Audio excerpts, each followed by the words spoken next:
Buenas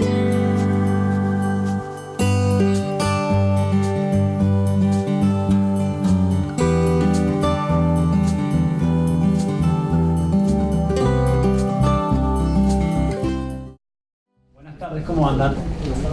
Gracias por acompañarnos. Bueno, estamos en una nueva conferencia en el marco de la cátedra Mercosur-ASEAN, tratando un tema bien interesante, que además es bastante original porque no hay tantos estudios que traten sobre las similitudes entre estos dos procesos de integración, la ASEAN y la Alianza del Pacífico. Si es que podemos llamarle proceso de integración de la Alianza del Pacífico, el doctor Tremolada nos va a dar un poco de luz sobre eso, o si también podemos llamar a la ASEAN proceso de integración.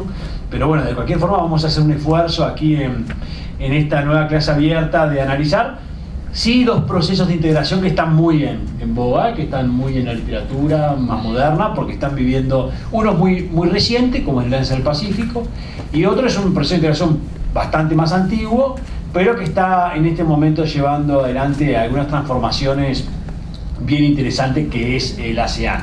Bueno, es un gusto volver a recibir en la Universidad Católica al doctor Eric Tremolada Álvarez, que es un amigo de la casa, que tenemos la suerte de que nos visita todos los años prácticamente, ya hace 3-4 años que Eric nos visita, y eso es muy bueno porque es un verdadero especialista en los temas de integración. Le voy a leer brevemente el currículum, pero que es muy extenso, pero por lo menos para que tengan una idea. Tremolada es abogado dedicado a la docencia e investigación del derecho internacional público y al derecho a la integración, titular en Colombia de la cátedra Jean Monnet de Derecho a la Integración Comparado, Unión Europea-América Latina, que se imparte en la Universidad Externado de Colombia con el aval de la Comisión Europea. Es doctor en Derecho en la Universidad de Valencia, España, tras haber obtenido un DEA en Derecho Internacional y Relaciones Internacionales por la Universidad Complutense de Madrid y el Instituto Universitario Ortega y Gasset.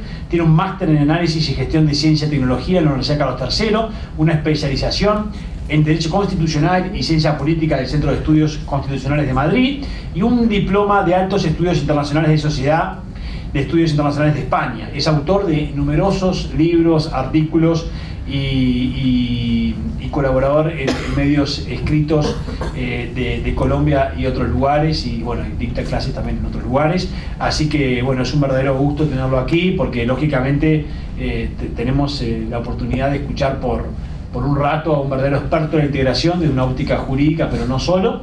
Así que nada, un placer tenerte como siempre, Eric, y nada, adelante, todo tuyo.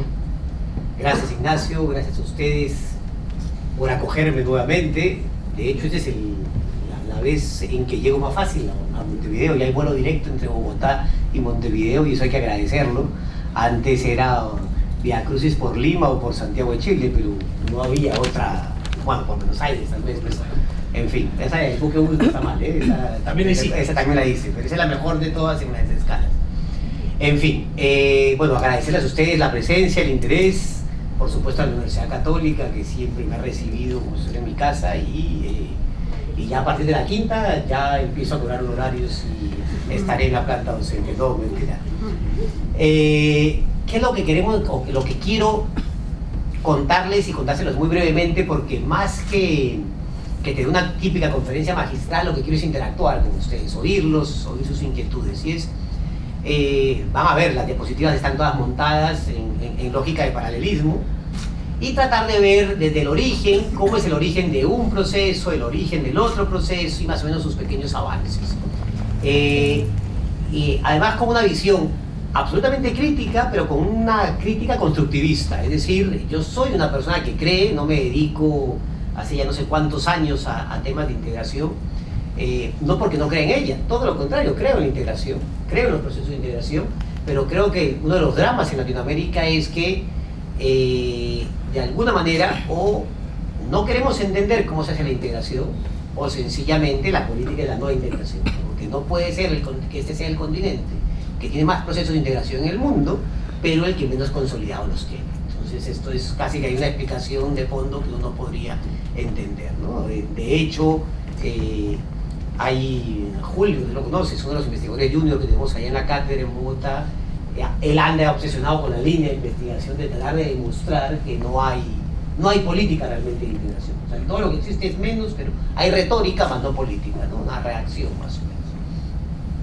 Bien, entrando en materia, entonces la idea y a través de ese paralelismo, en verde la ASEAN, en rojo la Alianza del Pacífico, vamos a tratar de mirar constantemente a lo que me quiero referir en este análisis de similitudes, de diferencias entre unos y los otros. Lo primero que hace la diferencia es en el contexto en que surgen ambos procesos, ¿no? Uno en los años 60, otro en los años 2000. Los contextos son claves para entender, no hay ninguna lógica de institucionalización multilateral en el mundo no responde a un contexto político, hay una coyuntura política detrás. Entonces, la primera cosa que hay que tener en cuenta es que los años 60 para los países del sudeste asiático, fundamentalmente que estaban en un contexto de Guerra Fría. Ustedes son demasiado jóvenes, pero sus padres se acordarán algo, y si no sus abuelos, en el que el mundo se la pasaba en ese contexto alineándose. O eras pro-soviético o pro-americano.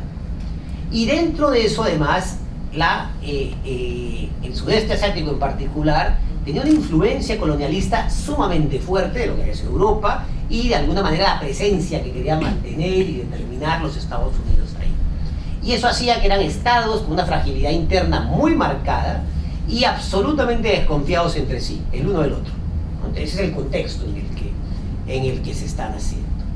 Dentro de ese contexto hay dos grandes esfuerzos. Uno primero, en el que se conoció como Asociación del Sudeste de Asia, entre tres, Tailandia, Filipinas y los malayos. Entre ellos hicieron algo de cooperación económica, algo de cooperación cultural, y era un primer esfuerzo de integración en esta subregión. Y luego viene el famoso Mapilindo, entre los malasios, filipinos e indonesios, y ahí ellos ya, ojo, el objetivo de este proceso era mantener la estabilidad y la seguridad. Ellos se sentían unas lógicas vulnerables dentro de la lógica de la propia desconfianza, en la que más que socios eran potenciales enemigos entre sí, ¿no? Había esa lógica más o menos. Ese es el contexto en que surge la ASEAN. Si se dan cuenta, por ahora no menciono la palabra integración y menos de carácter económico, ¿no? Ahí no hay nada en ese contexto. Vámonos al contexto en que surge la Alianza del Pacífico. Esto sí ya es mucho más reciente para ustedes, de alguna manera tienen algo de memoria alrededor de esto. Y en los años 2000, el primer problema que se empieza a evidenciar en Sudamérica en particular, en todo el continente, pero en Sudamérica en particular, era que hay una fragmentación regional, ¿no? Hay una marcada tendencia hacia el centro, hacia la izquierda en varios países, entre los 4 países del Mercosur, cuando todavía eran 4, una división al interior de la comunidad andina cuando todavía eran 5, porque es que esto va cambiando, ¿no? Hay geografía variable en los procesos latinoamericanos, donde evidentemente había un ala más hacia el centro de la izquierda, representada por Venezuela, Bolivia y Ecuador, y más hacia la derecha por el caso de Colombia y Perú. Dentro de ese contexto, en Sudamérica, especialmente de la frustrada comunidad sudamericana de naciones, que ya se empezaba a votar esa corriente en los años 2000, que era la famosa concertación que se quería hacer entre la CAN y entre la comunidad andina y el Mercosur, y eso se iba frustrando el protagonismo que va ganando Chávez en la región y Lula por su parte. Empieza Brasil y Venezuela, pero sobre todo Brasil, pero Venezuela ve una oportunidad en ello, empezar a lanzar las ideas contrahegemónicas, es decir, la integración debe ser contrahegemónica. Y cuando se habla de contrahegemonía, ¿a quién se estaban refiriendo? A las grandes potencias que influenciaban en el sistema. Tenemos que crear integraciones para los latinoamericanos sacando a los gringos del juego, no Estados Unidos. Y de alguna manera empieza a haber un movimiento contrahegemónico buscando haciéndole contrapeso ideológico a esas lógicas dominantes de la integración latinoamericana. Y dentro de ese contexto sucede algo que es curioso, pero se explica por lo que acabo de decir. Cómo México, que siempre ha estado relativamente aislado en Sudamérica, empieza a ver la posibilidad de integrarse, ¿no? o por lo menos de alinearse con 3 países sudamericanos en un contexto en el que 2 de los más grandes de Sudamérica estaban haciendo un movimiento contrahegemónico. Es decir, de alguna manera México encuentra ahí la oportunidad, que era regresar a Sudamérica en términos políticos, por supuesto, y de alguna manera también sumarse a ese juego revuelto y no quedarse por fuera, teniendo en cuenta el peso de México, ¿no? Para todo ello, ya se venía discutiendo entre la mayoría de países que son ribereños en la cuenca oriental del Pacífico, es decir, de todos los países latinoamericanos, casi todos ellos han tenido, si uno puede hacer un análisis, casi todos tienen TLC con los Estados Unidos, casi todos tienen acuerdos comerciales o vocación hacia la otra región del Pacífico, hacia el otro lado del Pacífico, de la otra cuenca. Dentro de esa lógica se empezó a hablar muy tempranamente en los 2000 del Foro Arco. ¿Qué era el Foro Arco? El Foro Arco era tratar de buscar una integración, una convergencia entre esas zonas de libre comercio y tal. Y eso era el contexto en el que va a empezar a nacer y surgir realmente la Alianza del Pacífico. ¿Cuándo surgen entonces realmente? ¿Cuáles son los efectos inmediatos al surgimiento? Ya tenemos más o menos claro el contexto en que cada una se va dando. Tenemos que remontarnos a la segunda mitad de los años 60, nos vamos a Bangkok, en Tailandia, donde Indonesia, Malasia, Filipinas, Singapur y por supuesto Tailandia se hacen la famosa declaración de Bangkok y empiezan a hacer lo que hoy conocemos oficialmente como la ASEAN. Propósito, consolidación de los estados nacionales. Ojo, miren lo curioso de esto, ¿no? Un proceso de integración para consolidar los estados nacionales. Y esto es debido a la inseguridad que les venía contando, que de alguna manera estaba dentro de esa subregión asiática. Pasan los años y gradualmente se van sumando, primero Brunei en los 80, ya Vietnam, Laos y Myanmar en los 90 y Camboya prácticamente en el año 2000 para completar los 10 miembros que hoy tiene la que hoy conocemos como la ASEAN. Pero estamos llegando prácticamente al año 2000 y lo que los está integrando a los 10 fundamentalmente es un acuerdo en temas políticos y de defensa. O sea, todavía seguían con esa lógica de inseguridad, de fragmentación, que no sabían muy bien cómo enfrentarla y que sentían que la respuesta era la suma de voluntades entre ellos. Vámonos ahora a los efectos inmediatos del surgimiento de lo que entendemos como Alianza del Pacífico. Estamos ya en el año 2011, comenzando el 2011, la iniciativa ARCO que había mencionado nunca terminó de cristalizarse. Era el último año del gobierno de Alan García y curiosamente en ese momento en América Latina se marcaban como que habían solo 4 países de derecha y el resto eran de izquierda, y ese era más o menos el lenguaje sencillo que se mantenía, y que los 4 de derecha terminaban siendo los que hoy entendemos como miembros de la alianza. Esto es México, Colombia, Perú y Chile.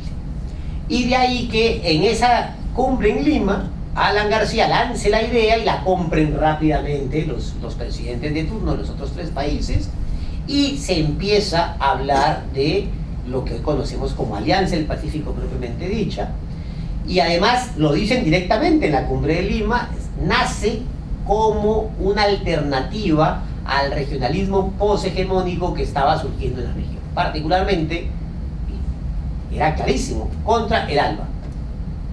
Ojo, el ALBA de tejido económico muy poco, pero políticamente, tal vez podrán explicarlo ustedes con la chequera venezolana, en su momento con lo que sea, pero de alguna manera, políticamente estaba empezando a generar influencia. Y ese es el y entonces, la alternativa, llamada Alianza del Pacífico, a estas integraciones poshegemónicas, no contribuye a la integración latinoamericana, por el contrario, agudiza el enfrentamiento, ¿no?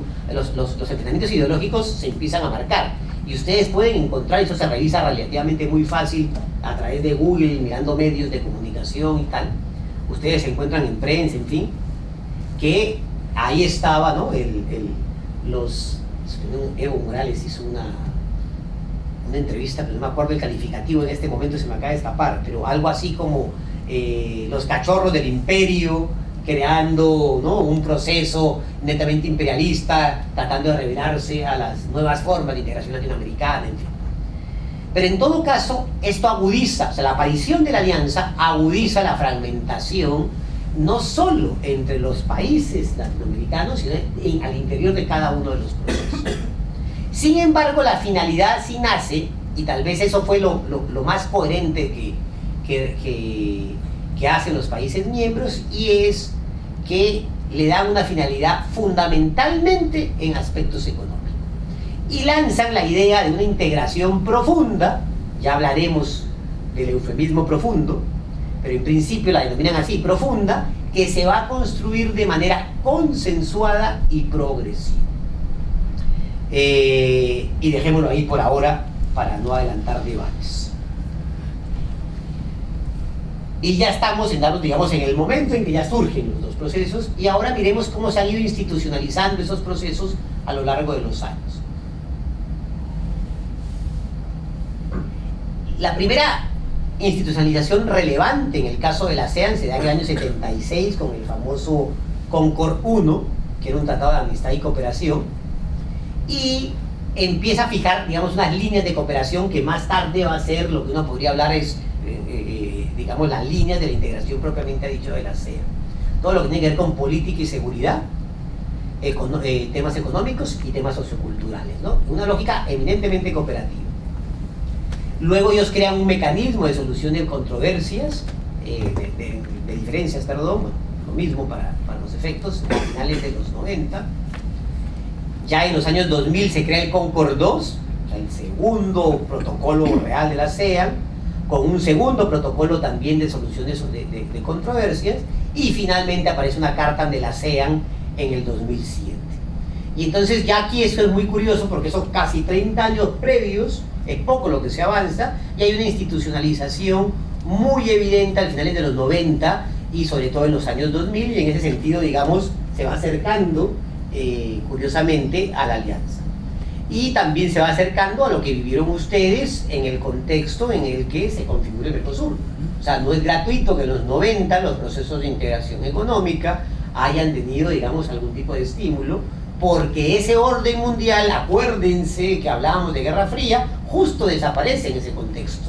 Y desaparece en ese contexto y se entiende que, por el contrario, en lugar de estar alineándose ideológicamente, había que buscar puntos de convergencia entre estados, y que lo económico era una forma para hacerlo más en un mundo en donde la lógica en los soviéticos desaparecía y el capitalismo parecía ser el famoso fin de la historia de Fukuyama, ¿no? Eso es lo que se lanza en ese momento y tal. Entonces, en todo ese contexto es que se permite avanzar en la ASEAN, y de alguna manera ya en los años 2000 lo que veníamos mencionando. ¿Qué pasa por su parte en la Alianza del Pacífico? Desde la cumbre de Lima, el abril de 2011, se toman poco más de un año para negociar y suscribir el primer tratado, el tratado constitutivo de la Alianza del Pacífico. Se hace en Chile, al lado del Observatorio de Paranal, en fin, y buscan una integración, reiteran la lógica de una integración consensuada, de manera progresiva, con el eufemismo de profunda, pero fundamentalmente para garantizar libre circulación de 4 libertades: personas, o pongámosle en el orden que normalmente se acostumbra a liberar: bienes, servicios, capital y personas. Y se lanza eso en el 2012. Y a partir de ahí, yo diría incluso desde el finales del 2011, pero a partir del 2012 ya en forma marcada, la mejor estrategia de marketing que yo he visto para un proceso de integración.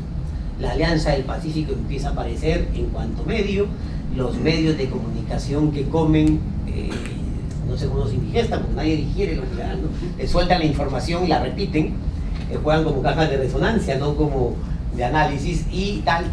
Empiezan a hablar de que esta es la revolución en procesos de integración latinoamericanos, este es un mecanismo mucho más flexible, hay que apostar a este mecanismo y esta es la solución a todos los males de la integración latinoamericana. Y empiezan a decirnos tan rápidamente que la alianza ya, desde el 2011 al 2012, parte del 2013, ya iba liberando prácticamente todas las partidas arancelarias que podían existir entre los países miembros en materia de bienes y servicios. Y uno cada uno que se preguntaba, ¿y es que esto negociaron rápido a tiempo violento? No entendía uno muy bien. Esto lo lleva además a negociar un protocolo adicional que lo que termina es configurando una zona de libre comercio entre los países de la alianza, que es del año 2014, y que además hay un primer protocolo modificatorio en varios temas, en cosméticos, comercio y tal, en el 2015. Y acá me detengo un poquito para explicar dos cosas. ¿Por qué la alianza aprovecha una estrategia, o sea, el marketing, para venderse como un proceso flexible, ágil y que muy rápidamente ha alcanzado la liberalización que todos los procesos latinoamericanos no habían podido alcanzar previamente? Porque la alianza realmente no suma en liberalización prácticamente nada entre los países miembros. Todo lo que existe liberado entre Colombia y Perú viene siendo liberado en el marco andino desde el año 69. Todo lo que está liberado entre Colombia, Perú, Chile y México está liberado a través de acuerdos bilaterales previamente. Entonces, ¿qué hace la Alianza del Pacífico? Mostrarse como un paraguas, ¿no?, por encima de las construcciones reales que han hecho ellos previamente, y lo que se dice que se avanzó en liberalización más rápido, no lo hace la alianza por mérito propio, sino a través de los mecanismos bilaterales que acabo de mencionar. Y obviamente te permite tal. Pero entonces esto también es una paradoja, y ahí es donde nace una de mis primeras críticas alrededor de la alianza, y es porque entre la parte emotiva de la Alianza del Pacífico es tratar de potenciar y reafirmar todas las integraciones preexistentes, pero toda su estrategia de marketing y todo lo que nos dicen en ningún momento reconoce que toda la liberalización es previa y proviene de otros procesos. Por el contrario, la niegan como si no existiera, como si todo fuera nuevo y gracias a lo que hizo la alianza per se. Y esto es tan grave que a nivel institucional uno lo evidencia fácilmente. Uno coge el protocolo adicional del año 2014 que configura la zona de libre comercio y ve que la zona que han configurado no es una cosa distinta que la sumatoria de las zonas bilaterales ya existentes entre los miembros, y que las partidas y todo lo que se ha negociado es prácticamente lo mismo, para algunos matices, algunas cosas en ferroníquel y tal con los mexicanos que no estaban incluidas, pero prácticamente nada cambió.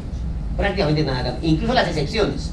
O sea, todas las excepciones que habían en productos, en determinados valores agregados que tenían, se copian casi que literalmente en el acuerdo del protocolo adicional.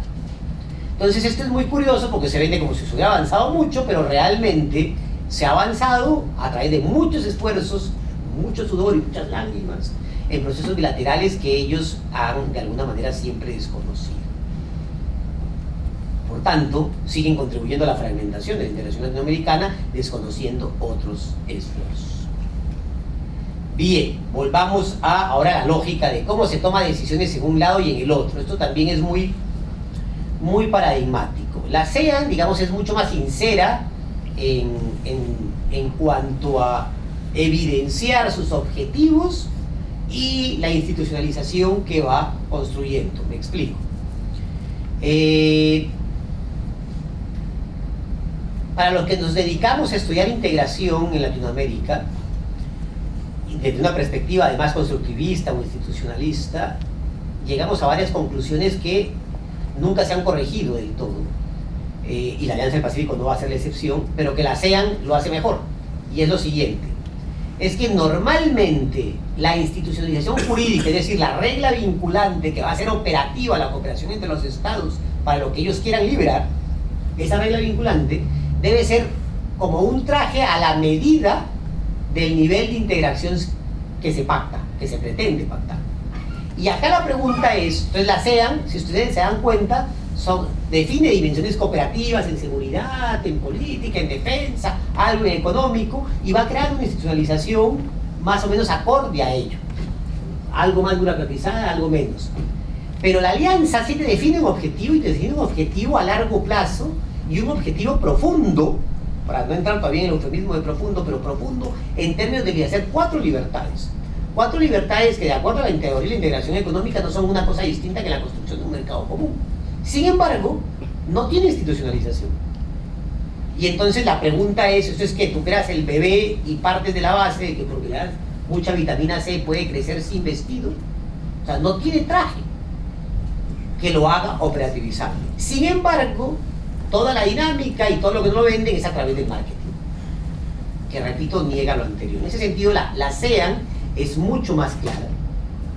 Y desde un principio, además así siempre lo han denominado, el famoso ASEAN Way, nace fundada con el propósito de que el modo ASEAN es consenso.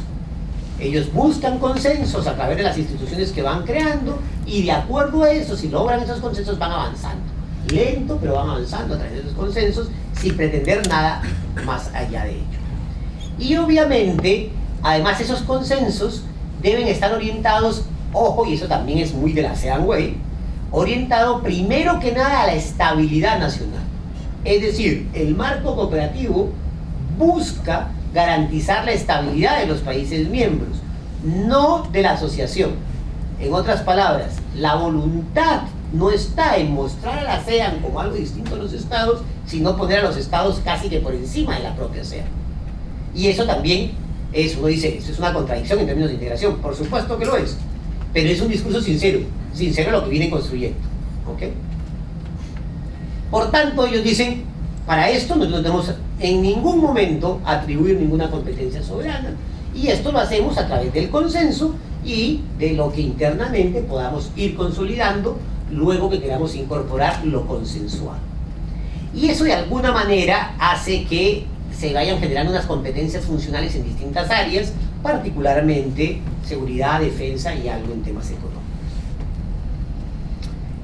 Obviamente, aplicar la Carta de la ASEAN del 2007 solo tiene posibilidades, o sea, las decisiones derivadas de esa carta o los consensos derivados de esa carta solo se podrán implementar una vez se incorporen a través de sus respectivos parlamentos o congresos en las legislaciones nacionales. En eso es muy parecido al Mercosur, que también necesita todo un procedimiento de incorporación. ¿Qué pasa por el contrario o no tan al contrario? ¿Qué es lo que pasa en la Alianza del Pacífico? Aquí tenemos varios problemas. Acá tenemos varios problemas para, recapitulando parte de lo que había dicho hace un rato.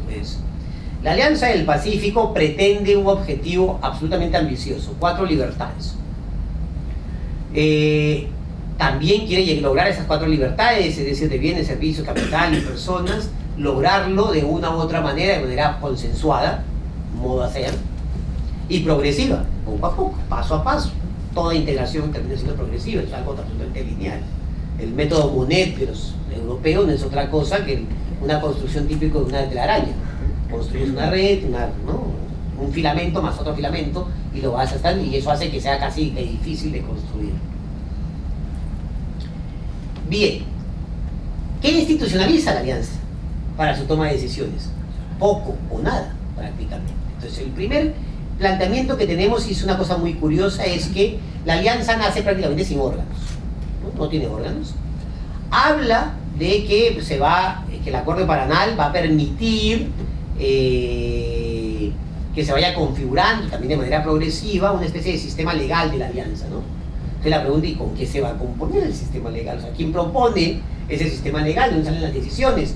No va a ser solo a punta de tratados, ¿no? O sea, ese derecho primario constitutivo, pues evidentemente es necesario, pero necesita que alguien lo desarrolle. Imagínense que eso tenga que desarrollarse por tratados, pues esto nunca avanzaría.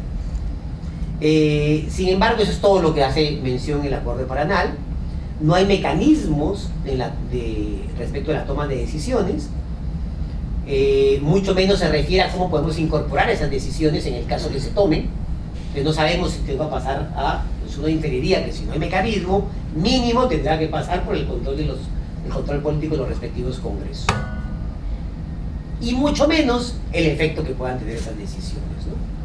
Y el texto siempre hace referencia a lo progresivo y a lo consensuado, y hasta ahí se queda y uno sabe muy bien a dónde está. Y acá viene la lógica del eufemismo que quería mencionarles. Curiosamente, en todos los procesos de integración latinoamericana que uno podría llamar complejos, y si quiero clasificarlos en complejos es como antónimo a los simples. Los simples son los que serían integraciones meramente cooperativas, donde los estados casi que concertan cosas, pero sin mayor institucionalización para lograr algo. Mientras que los complejos, ya los estados no solo concertan, sino que negocian incluso la creación de unos órganos para que asuman competencias que antes tenían ellos en sus órbitas estatales. Entonces es una lógica más supranacional. Si entendemos esa lógica, Y esa es la lógica de la teoría de la integración, además de la teoría económica de la integración, desde que aparecieron las comunidades europeas. Si ese es el planteamiento, la pregunta es: ¿qué es integración profunda? Y entonces uno trata de buscar en la literatura a qué se refieren con integración profunda, y la integración profunda, digamos, termina siendo algo sinónimo a lo complejo, o sea, antónimo a lo simple, a lo superficial. Y si lo queremos poner en términos más coherentes, para que lo entendamos además de una forma mucho más descriptiva, ustedes deben entender que la mejor forma de eliminar en un proceso de integración los costos de transacción está en que los socios se den, en la medida de lo posible, cada vez mayor trato nacional.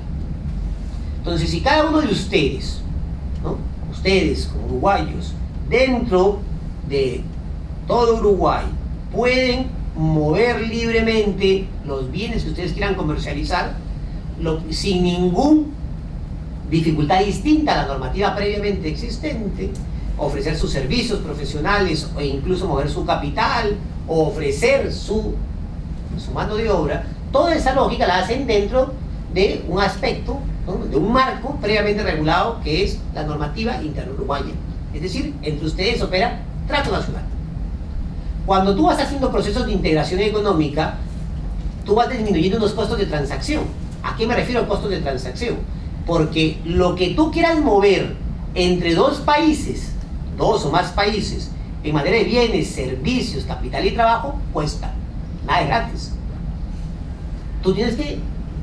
Entonces, ¿qué es lo que busca la integración como tal, en los términos de eliminar esos costos de transacción?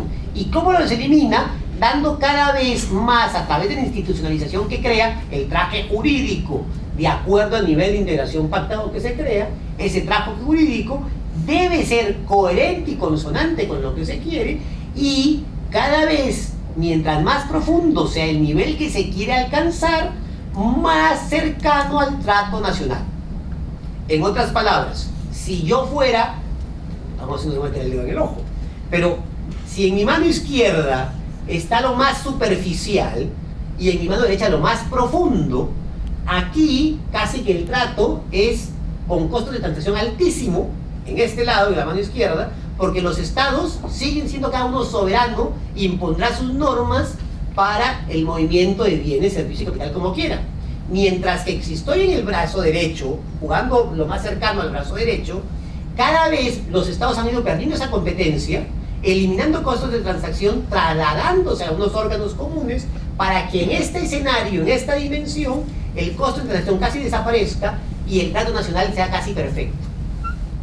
Esa es la lógica del eufemismo de profundo. Es decir, paso de lo superficial a paso a lo profundo. Pregunta. Piensen ustedes cómo racionalizamos los latinoamericanos las cosas. ¿Ustedes creen que uno podría manejar una liberación de capitales, mover libremente su capital, el poco que tengan debajo del colchón o en el banco, y quieran llevarlo a de Uruguay a Argentina, a Paraguay? Venezuela ya está suspendido en el Mercosur. En fin, a cualquier país del Mercosur que quisieran ustedes llevarlo, ¿lo pueden llevar libremente? ¿Y eso no les genera costos de transacción? Y la pregunta es, si eso estuviera liberado, ¿eso se puede lograr, o esa cooperación entre los estados para eliminar los costos de transacción se logra solo con las llamadas de los sistemas financieros o de quien responde a los ministerios de Hacienda, Finanzas, de acá? Imagínense lo tedioso y lo ambivalente que podría ser eso, porque la decisión política habría que revalidarla con cada ministro y con... Terrible. ¿Cómo logras eliminar eso? Quitándole la competencia a ti, entregándosela a un órgano que asuma esa competencia, y ese órgano es el que toma las decisiones, y los respectivos órganos nacionales son meros ejecutores de la decisión. Y por eso se dice en el mercado común que cuando has logrado liberar bienes, servicios, capital y trabajo, casi que lo que opera es una fusión en la zona que se había configurado, y lo que se está funcionando es un trato nacional pleno. Y eso es tal vez la mayor contradicción que tiene la Alianza del Pacífico. Un objetivo súper ambicioso, cero institucionalización. No, es que lo vamos a hacer progresivamente. Vale, pero es que ni siquiera tiene una secretaría técnica. Entonces, eso es, ¿no?, que en ese sentido, digamos, se parecen con la CEA, por la escasa institucionalización en temas de toma de decisiones y tal, pero por lo menos la ASEAN lo dice claramente. Y tiene más institucionalización además, ¿no? Alcanza a tener mucho más institucionalización. Miren la estructura organizativa, ¿no?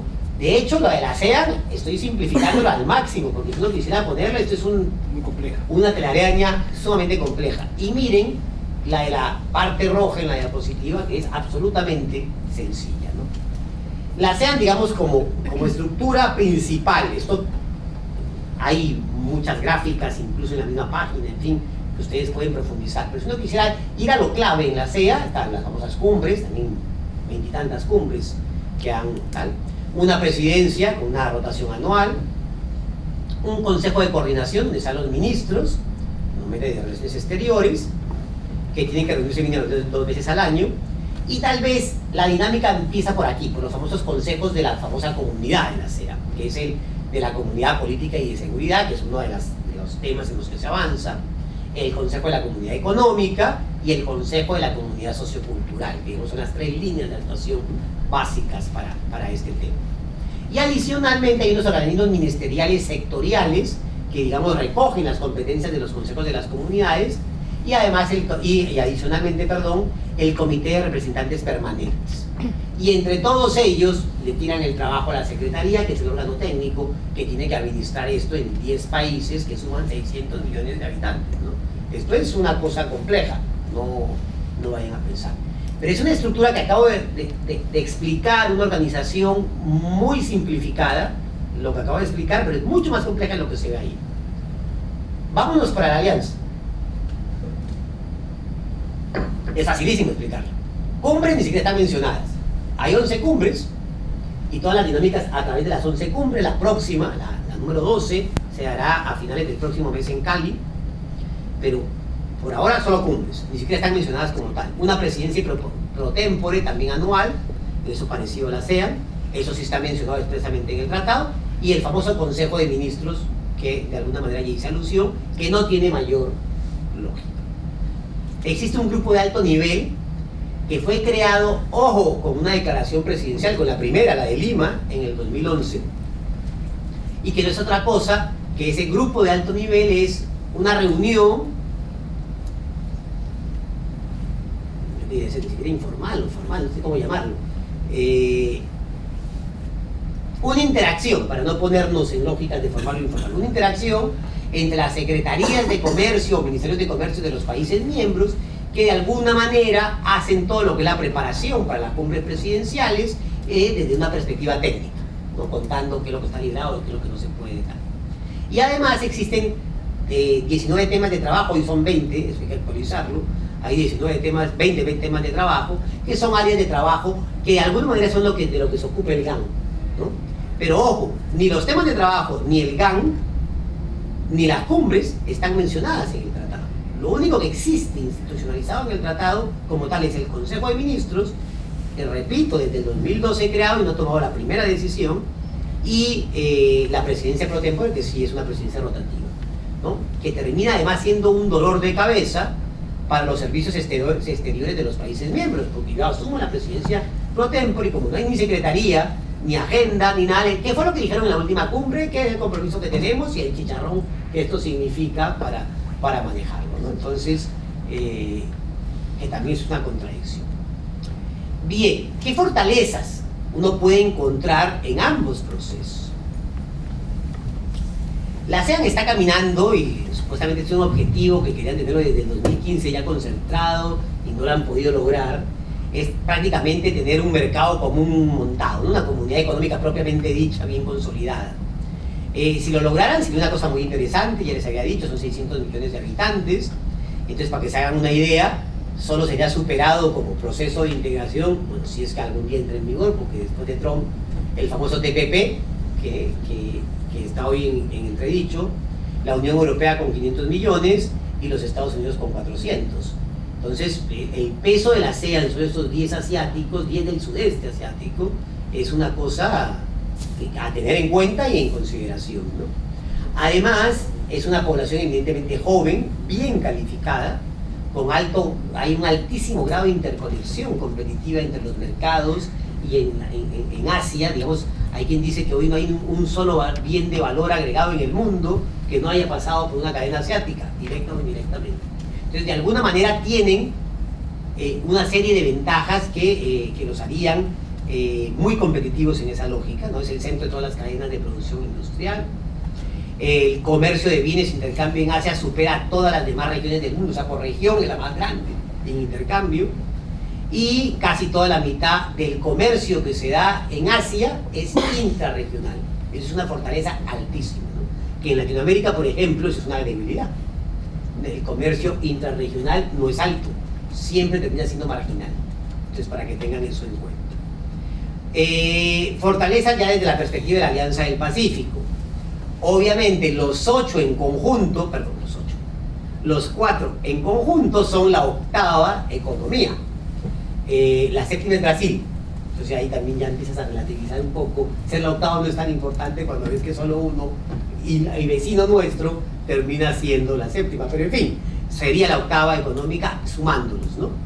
En exportaciones en todo el mundo. Para toda América Latina y el Caribe representan los 4 países casi el 39, 38 punto algo del PIB, el 50% del total de todo el comercio de la región, y el 45% de la inversión extranjera directa se la captan estos 4 países. En ese sentido, sí es envidiable para otros.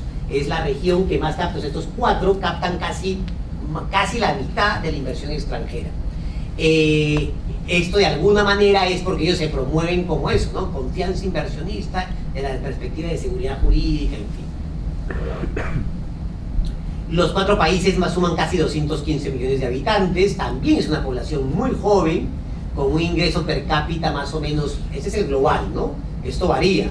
De hecho, Perú y Colombia están muy lejos de México y Chile, pero digamos en el promedio te dan los $16.500 per cápita al año. Ya quisiera yo, pero no.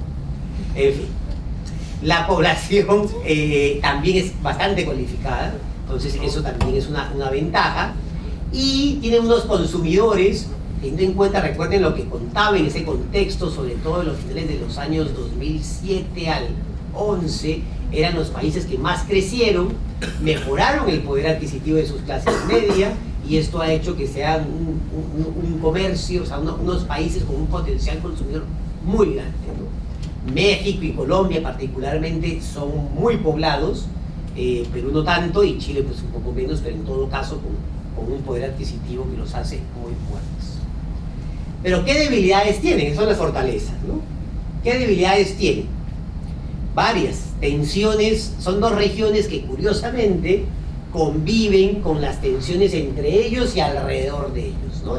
El patio no está fácil, el mundo no está fácil. Este mundo que les tocó a ustedes, yo que algún día me desperté en el año 90, 89, después en el 90, 91, 89 cuando se cayó el muro de Berlín, y en el 90 y 91 dije, no, este mundo se arregló. Esto ya no más Guerra Fría, esto va a ser todo tal. Hablaban del fin de la historia, todo iba a ser reconciliación entre los seres humanos y tal. En fin, me equivoqué. Es mejor que ustedes crezcan de una vez como es el mundo y no vivan de utopías como en un momento lo pensamos nosotros. Pero en fin, dentro de esas tensiones hay una discusión que no está clara y que no se ha terminado de resolver del todo en Asia. Yo no sé si ahora el frenazo al TPP pueda despejar un poco el panorama, pero cuando el TPP estaba encima de la mesa y era prácticamente una realidad, la alternativa promovida sobre todo por los chinos del famoso RCEP, ¿no? Que era el RCEP es la ASEAN más 6, pero miren el tamaño de los 6 que se suman al RCEP. Entonces está China, está Japón, está Corea, ¿no? Ya ahí empezando por el músculo de estos en el aporte, sobre todo los 2 últimos, industrial y tecnológico, y se suma además 3 más, y los 3 más son Australia, que tampoco hay que desconocerlo, Nueva Zelanda, que uno diría sería el convidado más chiquito en términos de comercio, e India, o sea, imagínense lo que significaría un RCEP, China e India, Japón, Corea, más los 10 de las... Esto es para volverse locos, ¿sabes? Esto sí sería... Es que es la mitad de la población mundial. Imagínense el poderío que esto debería ser. Claro, ahora, concertar poderíos, o concertar ese poderío entre miembros tan poderosos, eso no es una tarea fácil, ¿no? En fin, y con culturas tan diferentes, no es tan fácil. Pero, en todo caso, eso es una de las lógicas que siempre hacían patinar el TPP, ¿no? El RCEP de alguna manera era una alternativa al TPP. De hecho, una alternativa que promovían los chinos bajando los niveles de propiedad intelectual, ¿no? Los chinos que tienen dificultades en cumplir, en respetar la propiedad intelectual, entonces los gringos los quieren poner a competir al nivel más alto, ellos quieren poner a sus socios en el nivel más bajo. Les convendría a los socios competir en el nivel más bajo porque crece el intercambio comercial. Pero esto es una guerra de comercio y entonces ahí el problema es que si estoy acá, no estoy acá y quiero estar en los dos, y entonces ¿cómo me marco? Entonces es complicado. Esa rivalidad además entre China y Japón en la misma, frente al mismo sudeste asiático y en general, hace que haya estas especie de regionalismo variable de ASEAN más 3 o ASEAN más N según cómo funcione, ¿no? ¿no? Una especie de área de libre comercio de Asia Oriental, que es la ASEAN más 3, o el famoso RCEP, que sería la ASEAN más 6. Entonces, todo eso no está definido, todo está en camino, todo está negociándose, tal. Lo único que aparentemente ya se había definido últimamente era el TPP, hasta que llegó Donald, no el pato, sino el presidente americano, y pateó el tablero como si no fuera, ¿no? Y hasta ahí llegó. Promovido desde el principio por los Estados Unidos el TPP, esto es una cosa curiosísima. Y cómo se puede darle giro a la política exterior sencillamente según quién funciona. Eso cuando subió Chávez decíamos, ahí estamos típicos los latinoamericanos, es una típica banana república donde los populismos suben, pero en los Estados Unidos esto era impensable, pues todo es posible hoy en el mundo. ¿Qué pasa frente a las debilidades en el caso de la Alianza del Pacífico?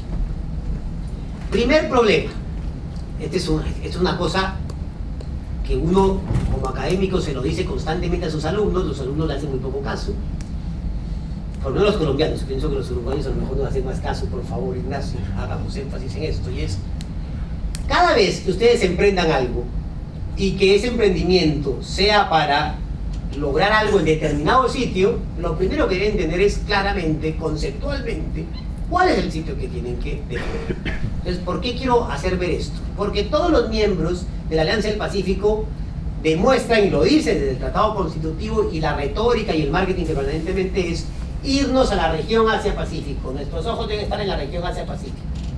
Pues traten de encontrar la definición conceptual de Colombia, de Perú, de Chile y de México de qué es Asia-Pacífico. Cada uno tiene su idea de Asia-Pacífico. Y entonces esto también es complejo. Entonces, ¿qué es Asia-Pacífico? Entonces, por ejemplo, para Colombia, en Asia-Pacífico está todo, o sea, si uno conceptualmente de la lógica de la Cancillería, no de lo que promueve la Alianza del Pacífico, la Cancillería colombiana, Asia-Pacífico es, sin definirlo claramente tampoco, pero más o menos claro, es todo Asia, ¿no? Todo Oceanía, incluida Melanesia, Polinesia, Micronesia, ¿tal? Y excluimos a Rusia, porque a Rusia la metemos como si fuera Europa en nuestras relaciones comerciales. Esa es la lógica. Hace muchos años que uno ve solo por la división de los escritores de la Cancillería y tal. Te vas al Ministerio de Comercio y le dices, bueno, listo, Colombia quiere ir a Asia-Pacífico. ¿Qué es Asia-Pacífico? Dime, ¿qué? No, pues la ASEAN. Así, la ASEAN más 3, la ASEAN más 6, pero hasta ahí no lo tienen claro. Pero lo más chistoso es que no lo tienen claro tampoco chilenos, mexicanos o peruanos. Entonces, conceptualmente, y esto te empieza a mirar, es, todos quieren ir para Asia-Pacífico, pero todos pueden tener, digamos, geografía variable en lo que es definir Asia-Pacífico. ¿Quién debería definirlo? Pues la alianza como tal, pero como no hay secretaría técnica. Entonces, ¿quién concerta eso? Entonces, primer problema. Segundo, todos tienen una visión distinta de por qué están en la alianza. Eso también es obvio, ¿no? En Colombia decimos algo que cuando nos referimos a que los amigos a todo nivel quieren hacer pequeñas asociaciones que llamamos nosotros roscas para darse beneficios mutuos. Cada uno muchas veces entra a esas roscas, a esa asociación, por un interés distinto, diferenciado, y eso es perfectamente legítimo. Pero si llega un momento en que estamos en esa rosca y queremos subsistir como rosca, como asociación, pues tenemos que definir el objetivo de lo que queremos ser, ¿no? Y eso es lo que nunca se ha logrado en la ASEAN, en la Alianza del Pacífico, en la APEC. Entonces, para que se hagan una idea,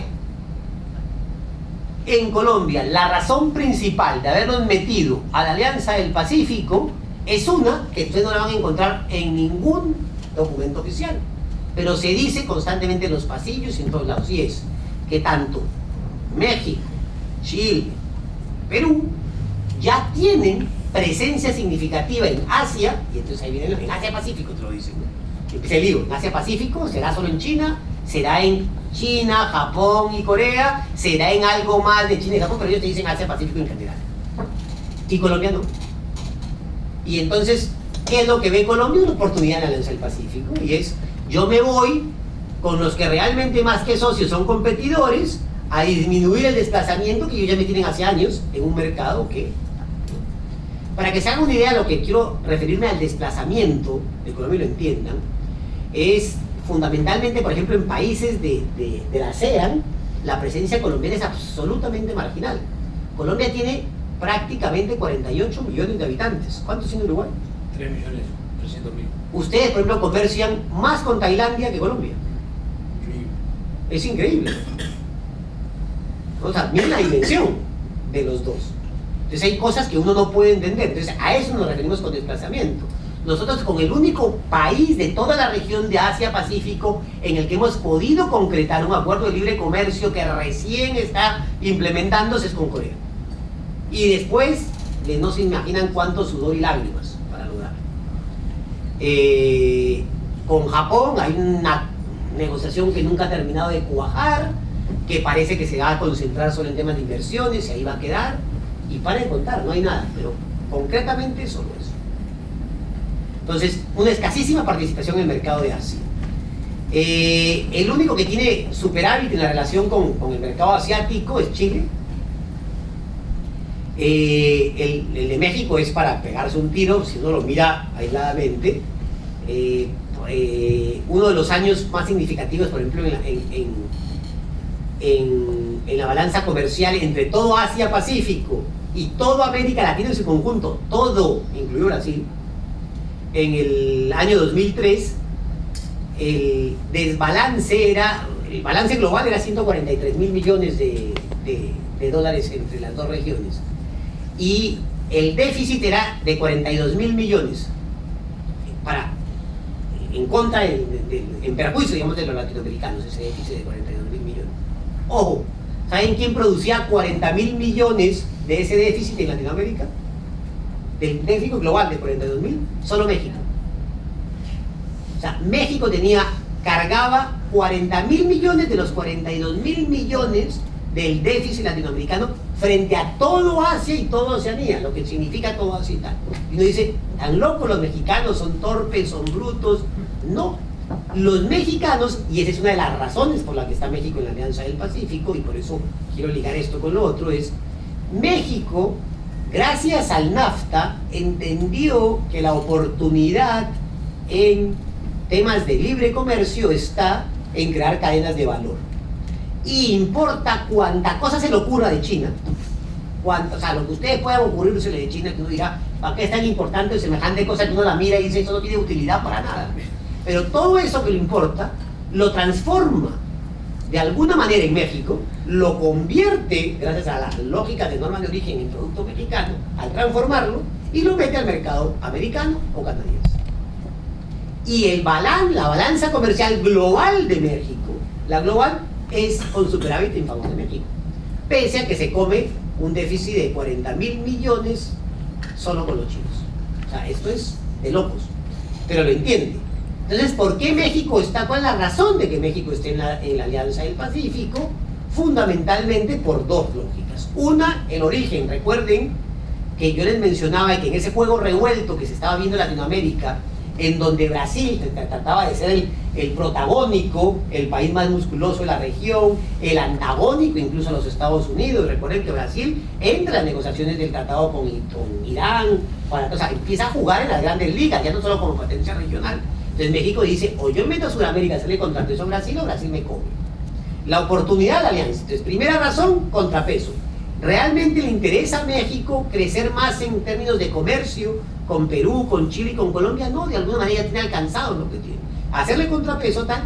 Y lo segundo, la mano de obra es más barata, sobre todo en Perú y Colombia, que en México, donde creerías tú podrías crear cadenas de valor en estos países, porque además lo que se está pretendiendo negociar, y eso sí no se ha negociado y ojalá se negociara, eran lógicas de acumulación de origen que podrían darse en el marco de la alianza para que, digamos, haya deslocalización de empresas, y muchos de los que estaban, además que le va a tocar a México, ¿no? Porque la estrategia de Trump, pateando también ahora el NAFTA, hace que entonces México pierda toda esta lógica de las cadenas de valor allá y tiene que empezar a buscarlas con otros socios. Entonces México va a empezar a pisar mucho más fuerte en Sudamérica a través de la alianza. Y de alguna manera, en este momento el que la tendría más clara como posibilidad. En el caso de Perú, Perú hace muchos años, y se lo vendía así a Brasil, quería hacerle ver que era la puerta al Pacífico, ¿no? O sea, Perú, la ubicación estratégica del Perú, es justo está a la mitad del continente americano y justo tiene todo el Pacífico al otro lado, un puerto bastante competitivo y de alguna manera por aquí tal, y por eso ¿cómo se llama? La carretera que hicieron, hay una carretera que existe hoy que une Brasil con tal, entonces diciéndole, tu salida del Atlántico soy yo, le está diciendo Perú a Brasil, ¿no? Y esa es de alguna manera la apuesta de Perú dentro de esto. Y la apuesta de Chile es evitar la exposición a tantos mercados. Chile tiene un problema, que es un problema serio, que lo tienen los cuatro de la alianza, pero Chile más marcado que ninguno, y es la sobreexposición. ¿Y por qué sobreexposición? Porque Chile tiene más de 50 TLCs. Es decir, tiene tantos tratados de libre comercio que eso crea obligaciones con superposiciones, y eso puede generar una serie de problemas internos. Y entonces, de alguna manera, Chile, el caballero solitario de América Latina que no pertenece a ningún proceso de integración, ahora sí quiere entrar a una lógica llamada alianza para de alguna manera, ¿no?, buscar su sobreexposición. Pero además no solo eso, sino que Chile, y eso se ve solo desde que cambian el régimen en Chile, sale Piñera y entra Bachelet, busca la convergencia, una cosa que es curiosísimo, entre la alianza y el Mercosur, y la trata de promover. Y los países que en lugar de encontrar una posibilidad en materia económica dentro de esa lógica, la rechazan los otros tres socios de la Alianza del Pacífico, porque siguen marcando ideológicamente al Mercosur como de centro o izquierda, ¿no? Claro, el contexto era antes de Macri y antes de Temer, pero ahí estamos. Y Temer ahí está. Y Temer, bueno, Temer teme cuánto durará, pero en fin. Bien, y obviamente parte de las debilidades también gira alrededor de toda la lógica de desconocer lo que hay en materia. Terminando con debilidades para meternos en conclusiones y oírlos. Otra debilidad, y volvamos a la ASEAN para no seguir solo por el lado de la. Entonces, la asimetría económica entre los miembros de la ASEAN es marcadísima. Hay países absolutamente ricos y otros países absolutamente desiguales, ¿no? Pero desiguales en términos y otros más pobres, como Camboya, en fin. Entonces hay muchos contrastes y eso hace tal. En paz y seguridad, pese a todos los esfuerzos que venían haciendo desde los años 60, todavía es una región inestable.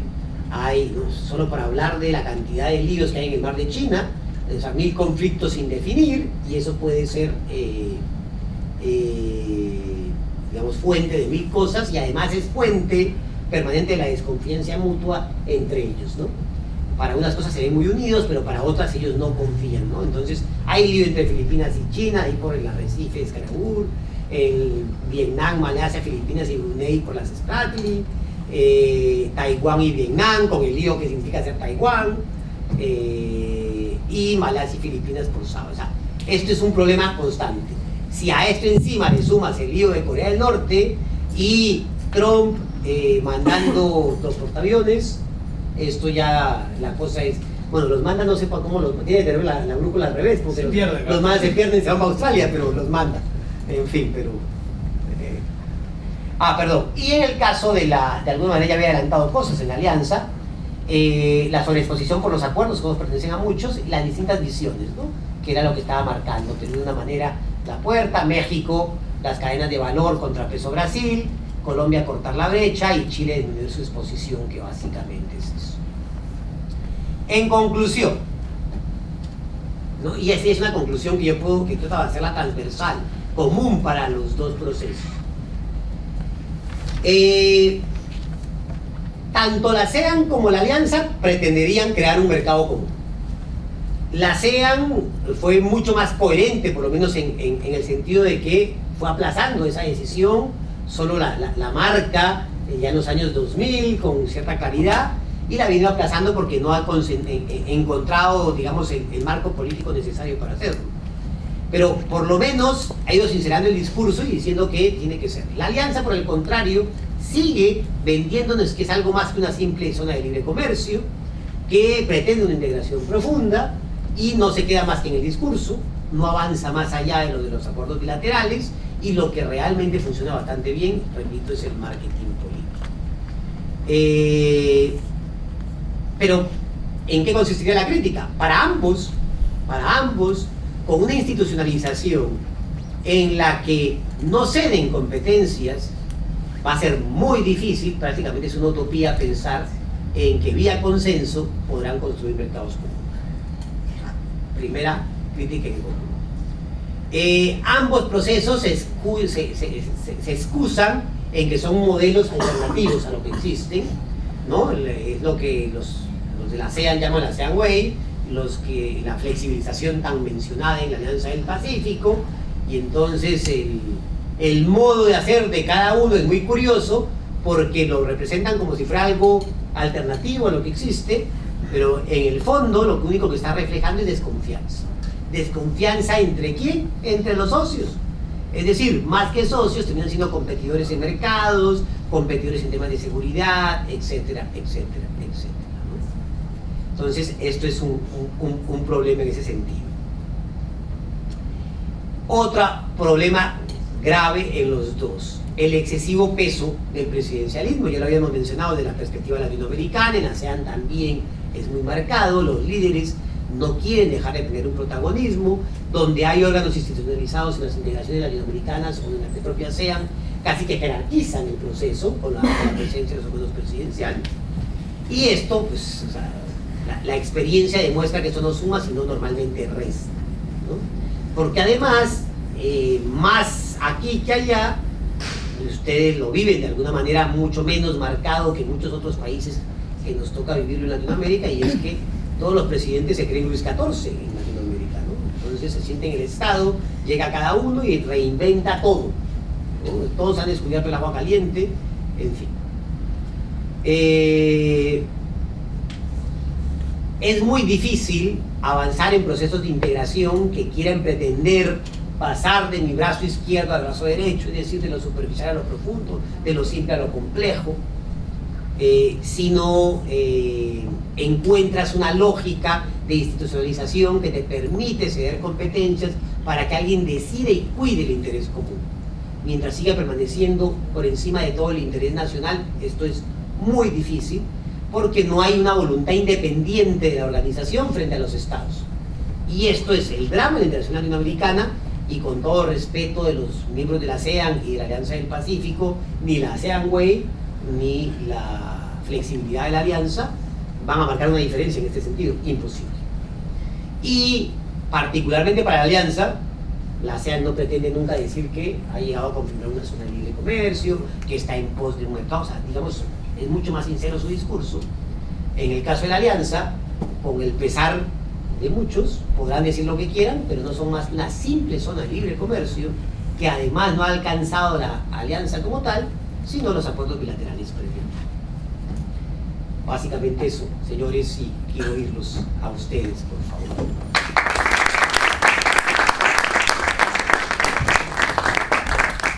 Gracias, Eric, nos diste un panorama muy interesante de este paralelismo a través de diferentes variables entre los dos procesos, y bueno, y ahora me parece que vale la pena escucharlos. Dudas, preguntas sobre la alianza, sobre la ASEAN, sobre el paralelismo que planteó Eric. ¿Qué dudas? ¿Qué preguntas? A ver. ¿Qué tal? Buenas noches. No Es una pregunta y va por el lado del liderazgo que tienen los países dentro del Tratado del Pacífico.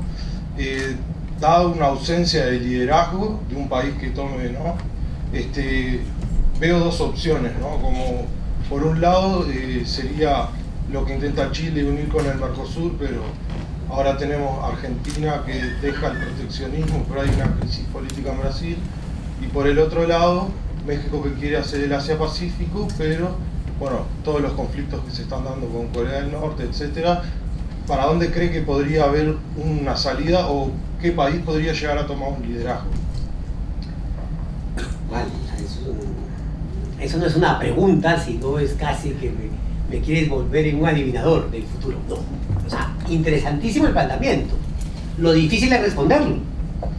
El mundo está muy revuelto en este momento, ¿no? Hay un mundo en el que curiosamente, aparentemente, el multilateralismo, o sea, todas las lógicas multilaterales nos protegen, nos garantizan derechos a individuos, a personas jurídicas, ¿no? Y al comercio que se deriva alrededor de todo esto, y hoy empieza a ser cuestionado eso. Entonces, cosas que dábamos por hecho y que iban a solucionar parte de los problemas, por ejemplo, en el comercio con Asia y tal, era el famoso TPP, y nadie se esperaba, claro, en el discurso de la campaña americana, uno oía a los dos candidatos siendo contrarios, tal, pero uno entendía que Hillary, y yo también entendía que si llegaba, bueno, nunca pensé que llegaba, pero llegó, Trump llegaba, eso era más retórica electoral, ¿no? Sin embargo, en estos jugadores en política que terminan siendo outsiders que aparecen a última hora, la obsesión es tratar de demostrar, miren lo que yo he escrito y miren que ya cumplí, entonces al primer día era firmando no más TPP, ¿no? Y ya eso te empieza a cambiar el panorama. Pero panorama que además estaba íntimamente ligado a la lógica del Tratado de Libre Comercio de América del Norte, en la que México hace parte, y per se, a través de ahí, todos los acuerdos bilaterales que hay de Estados Unidos con Chile, con Colombia y con Perú. Y entonces, de alguna manera, esto te hace que el panorama no esté claro. O sea, hay que definir qué va a pasar, empezando nuestra región por el lado de los Estados Unidos para entenderlo. La crisis de Brasil es un problema serísimo, ¿no? Independientemente que estemos de acuerdo o no con las soluciones institucionales que ha ido encontrando Brasil para hacer esa transición primero entre Dilma y ahora con Temer, la corrupción y todo lo que ha ido pasando alrededor de ello. El problema es que Brasil aparentemente empezaba una recuperación y ahora se volvió a revolver todo en tal forma que casi que te hace ver que la cosa no está clara. Y Argentina, que digamos tienda a tratar de marcarnos un cambio de posición, tiene un liderazgo absolutamente controvertible, en el sentido que no es, o sea, digamos, tiene el poder, tiene las instituciones del poder, pero parece que le falta pueblo a Macri, ¿no? Para encontrar hacer cambios y para ejercer ese liderazgo. Y ejercer el liderazgo sin tener en claro lo que pasa en Brasil también es complejo.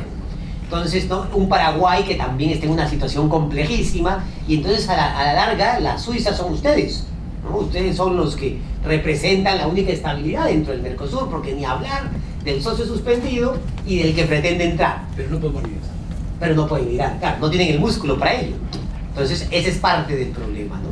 Pero de alguna manera, lo interesante de Uruguay es que Uruguay, pese a que estaría marcado, si no quisiera desde la perspectiva política, plantearlo como lo han planteado muchas facultades de ciencia política a lo largo del continente, que estaría a la izquierda, es el país que puede estar a la izquierda en debates ideológicos, más de lógicas de debates, de lógicas sociales para los uruguayos, pero en términos de la lógica y la política económica casi que no hay variación. O sea, eso está claro. Mientras que ese es un parte del drama que vive el resto de Latinoamérica, ¿no? Lo que veníamos comentando de Argentina, de Brasil, o sea, Temer reemplaza a Dilma, supuestamente la misma alianza y tal, pero el giro es absolutamente el contrario.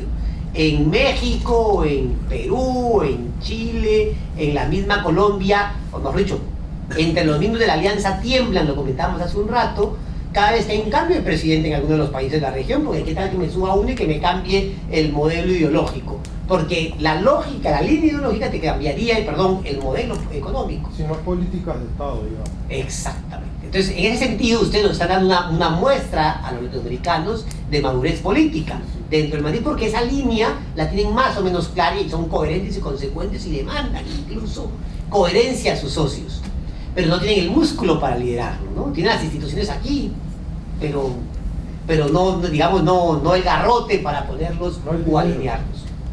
Entonces, muy difícil. La respuesta solo podría girar alrededor de lo siguiente, y es, hay que esperar que el agua decante, ¿no? En este momento es como si estuviera turbio el panorama, y esperar que todo eso que lo entorpece decante, y mirar cuando esté más claro a ver si surge algo, pero no es fácil, no es fácil. De hecho, hablábamos otra cosa con Ignacio esta tarde, y es a ver si algún día se concreta el famoso acuerdo comercial Unión Europea-Mercosur, pero entonces justo están en el peor momento del Mercosur para negociar, porque entonces precisamente ¿qué falta? Liderazgo. Puede ser Uruguay el que lo lidere, el peso de Brasil en la séptima economía del mundo, es muy complicado. Entonces ahí hay una cosa que no está, el panorama está muy incierto en materia multilateral, ¿no? Entonces necesitamos una bola de cristal, pero nadie la tiene.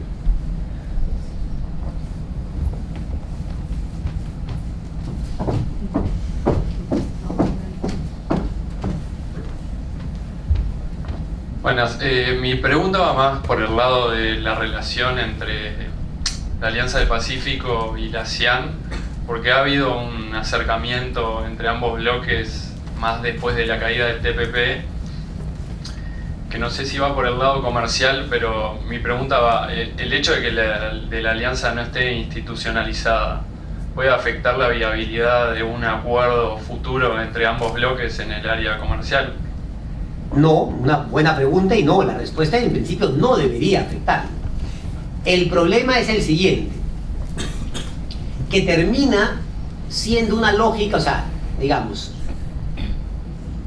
la política comercial de los 4 países de la alianza indiscutiblemente entiende que Asia-Pacífico y la ASEAN en particular puede ser o es una oportunidad, no puede ser, es una oportunidad que no hay que dejar pasar.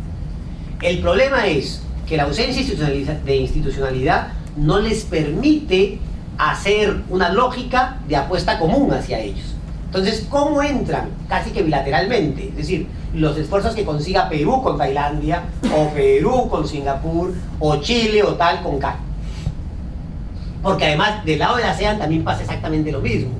Y entonces, mutuos lados pierden la oportunidad precisamente por no tener a alguien que aglutine sus ideas o que los aglutine en términos de, particularmente de nosotros hacia allá. O sea, piensen que 600 millones de personas en la ASEAN es un mercado inmenso para los 214 que representa la Alianza del Pacífico. O sea, estamos hablando 3 veces más. Tendríamos un potencial de consumidores inmenso allá. Sin embargo, el primer problema que tenemos es que ningún país cumple, casi ninguno, y Colombia mucho menos, el stock necesario que te demandan muchos de los países de la ASEAN. Es decir, a mí no me piden N cantidad de productos, me piden N a la potencia exponencial de producto. Y en lugar de aglutinarnos o crear cadenas para cubrir ese mercado, seguimos jugando unilateralmente. Entonces, ¿quién nos coordina? En donde además hay una desconfianza mutua entre los empresarios, etcétera. Donde además, miren la contradicción. Y esto es una cosa que opera en la alianza y opera terrible en la alianza. Es todos los países, o casi todos los países, así como son los países que más tienen la Alianza del Pacífico, tratados de libre comercio con muchos países, con terceros países en el mundo, también son los que más acuerdos de promoción de inversiones tienen. ¿Y cómo promovemos la inversión? Diciéndole a todos, vengan que en nuestros países hay seguridad jurídica, pero entre nosotros, como alianza, competimos para que se vengan las empresas y nos generen empleo y tal, compitiendo en algo que termina siendo además contradictorio, y es como te doy más garantías en derechos laborales, traduzcas en términos de derechos laborales, es disminución de los derechos laborales, despido barato y tal. Por eso porque es atractivo que se venga una empresa a determinado país y no a otro. Porque el despido es más barato en este, o sea, no solo la mano de obra. Entonces por eso me desloca. Entonces compiten entre sí quién baja los derechos laborales más, ¿Y quién baja los impuestos mientras la inversión empieza a amortizarse? Y la lógica de los impuestos, que yo sepa, la lógica tributaria de los impuestos siempre es la primera lógica de retribución, ¿no? De distribución de riqueza en un país. Y entonces encima tú por promover eso la bajas. Yo no estoy diciendo que esté mal. Lo que estoy diciendo es que lo peor que pueden hacer es competir entre ellos por eso.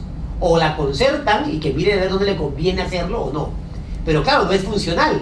Porque entonces dirán, la mano de obra podrían competir Perú y Colombia porque va a ser siempre más barata que en Chile y México, y a Chile y a México no le convendría eso porque terminan todas las empresas en Perú y en Chile, si todos en Colombia y en Chile, si todos tienen las mismas TAC, ¿no? Ese es parte del problema.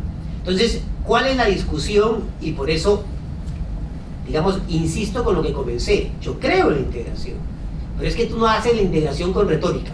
La integración tiene que ser algo que realmente los aboque a todos en favor de un objetivo común y que todos se vean en el gana-gana del objetivo común. Pero si todos están entrando al supuesto gana-gana, desconfiando del otro y pensando que el otro va a ganar más que yo, muertos. Per se, la integración no avanza. Y esa es la historia de Latinoamérica, ¿no? Piensen que desde los años 60 la CEPAL viene recomendando procesos de integración tipo el europeo, y empezamos tempranamente con el 65, en el año 65 con el mercado común centroamericano, 69 CAN, 73 CARICOM, en los 90 Mercosur, y pasan los años y los procesos en lo mismo, ¿no? Zonas de libre comercio imperfectas, muchas cosas para mostrar en temas más cooperativos que reales. Ese es el problema. Y ustedes son nuevas generaciones y les vuelven y le venden el mismo cuento, y vuelven y reeditan el mismo cuento. Entonces, ustedes que van a ser tomadores de decisiones del mañana, integración, listo, pero ¿cómo queremos integrarnos? ¿Qué es lo que queremos? ¿Queremos integrarnos realmente? Ese es el discurso no sincerado. Gracias. ¿Alguna pregunta más? ¿No? ¿Seguros? Bueno, yo creo que hemos tenido una clase espectacular de este paralelismo que hizo Eric sobre estos dos procesos de integración, con las debilidades, con las fortalezas, porque en definitiva ahí están, y está bueno analizarlos desde esa lógica, y bueno, y que van a ser seguramente procesos de integración que van a seguir en el análisis, y que bueno, lo interesante de todo esto es pensar qué va a pasar de aquí a 5 o 10 años, lo difícil que es, ¿no? Enrique Iglesias, que es un conocido ideólogo uruguayo, Que no es el cantante. que por supuesto no es el cantante, hace poco dijo en una conferencia, cuando le preguntaron algo parecido así, prospectivo, como le acaban de preguntar a Eric, bueno, ¿qué va a pasar en el futuro? Porque estamos hablando de una persona que en la década de 70 se dedicó a hacer mucha prospectiva. Dijo que él no podía hacer más prospectiva porque los elementos y el contexto internacional le impedía poder dar certezas de lo que va a ocurrir en el futuro. Bueno, y este es el contexto en el que estamos viviendo, entonces no sabemos realmente qué va a ocurrir con la ASEAN, qué va a ocurrir con la Alianza del Pacífico. Por eso me parece que esa recomendación final que hace Eric de cuestiónense, ¿no? Cuestiónense, y cuestiónense a nivel de pragmatismo. Basta de retórica, basta de repetir las cosas por repetirlas, sino ¿qué es integración? Explícamelo. ¿Qué armonizaste? ¿Qué no armonizaste? ¿Cómo beneficia esto bajar los costos de transacción? Eso en definitiva es lo que estamos intentando impulsar desde este tipo de ejercicios que hacemos, y que Eric, una vez más te agradezco que hayas venido a Uruguay a dar esta conferencia. Espero que ustedes les hayan valorado, y les agradezco mucho que nos hayan acompañado. Gracias.